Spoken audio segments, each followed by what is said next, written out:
Okay, 1, 2, 3, 4, 5, and 6. Here's my notes. Okay, I did not memorize this quote, but I want to share it anyway. It is by Edgar Allan Poe. I have absolutely no pleasure in the stimulants in which I sometimes so madly indulge. It has not been in the pursuit of pleasure that I have periled life and reputation and reason. It has been the desperate attempt to escape from torturing memories, from a sense of insupportable loneliness and a dread of some strange impending doom.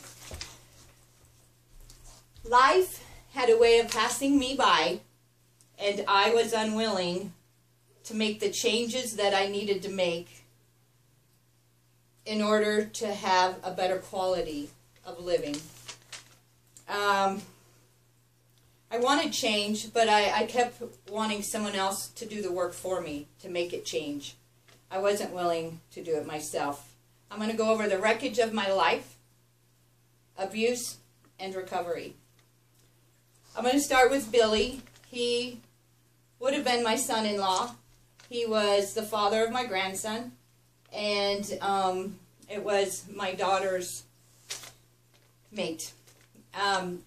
It was Thanksgiving that he called, or Brianna called my daughter, and she said that he had died. And I couldn't understand her, but most of all, I couldn't accept that he was gone.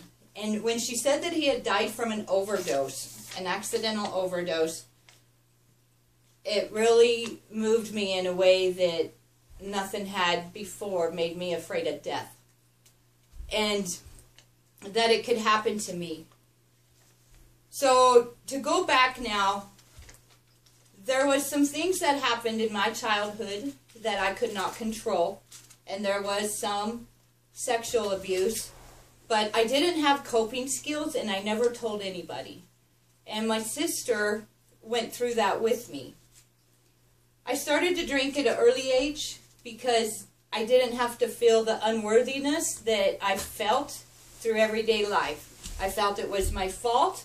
I felt that I was a bad person, and it consumed me to where I didn't talk to nobody. It was just there, making everything bad.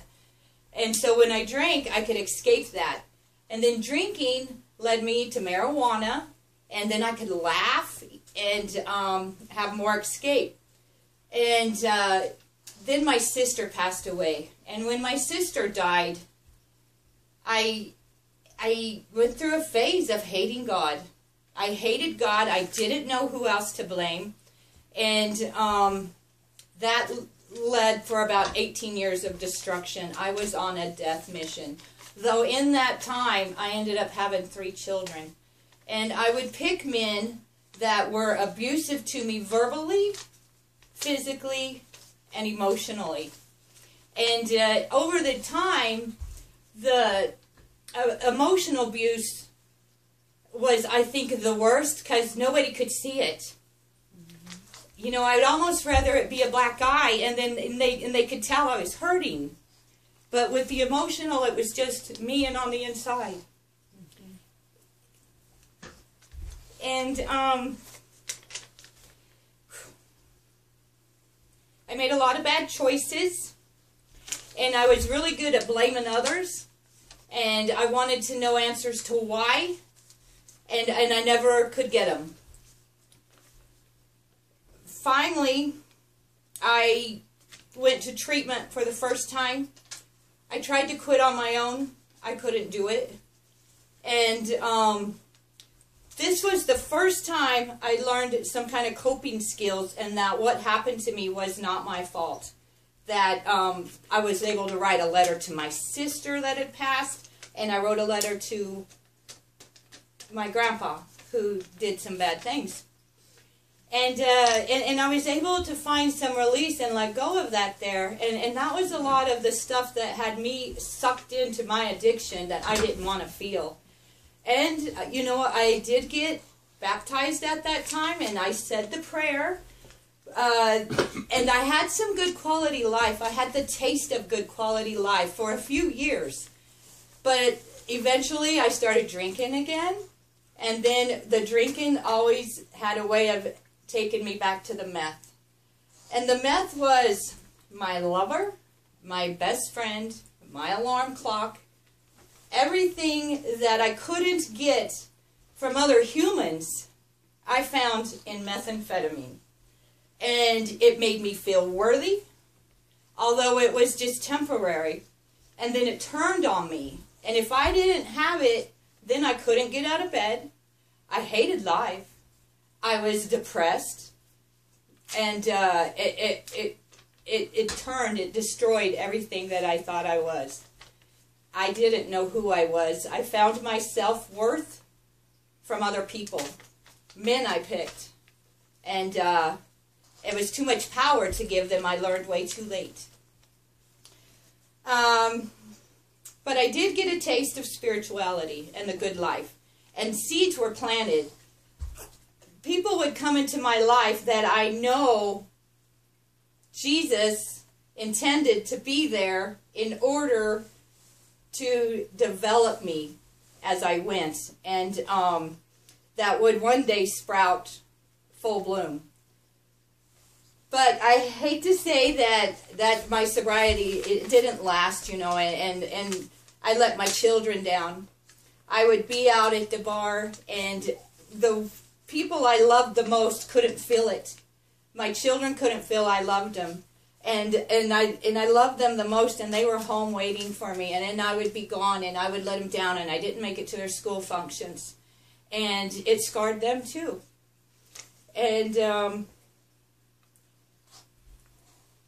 I had to come to terms with a lot of that guilt and shame that I carried. And I went to treatment again in 2015. This time, I still held on to the reservation of stuff that I had hid in the house and alcohol. I was able to last just for a little while, and the reservation, mentally and having access to that stuff, I fell again until we lost Billy. When Billy died, I went to treatment again, and this time I surrendered completely. I was so broken.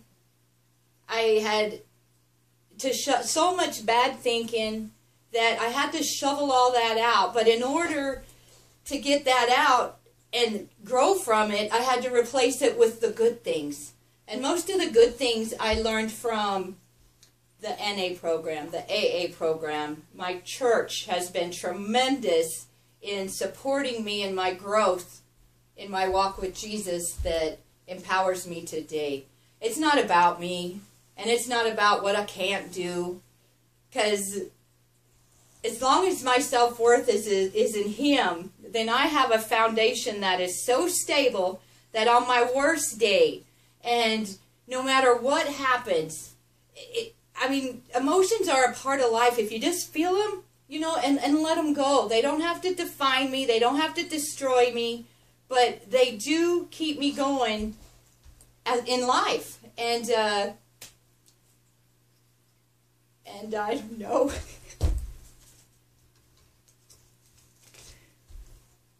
Okay, so I gotta wrap this up.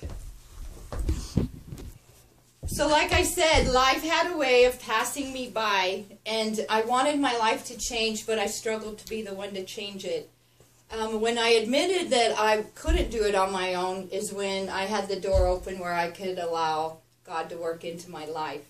And since then, I lead a pretty strong ministry in recovery for others that suffer with addiction and other ailments. But I went from the wreckage of my life to the abuse, and now the recovery of my life. And the relationships I have with my children today are so monumentally wonderful that I could have never expected them to be this good. And as well as with my other family. And the friendships I have today are of a quality that I never knew existed. And that's all I got.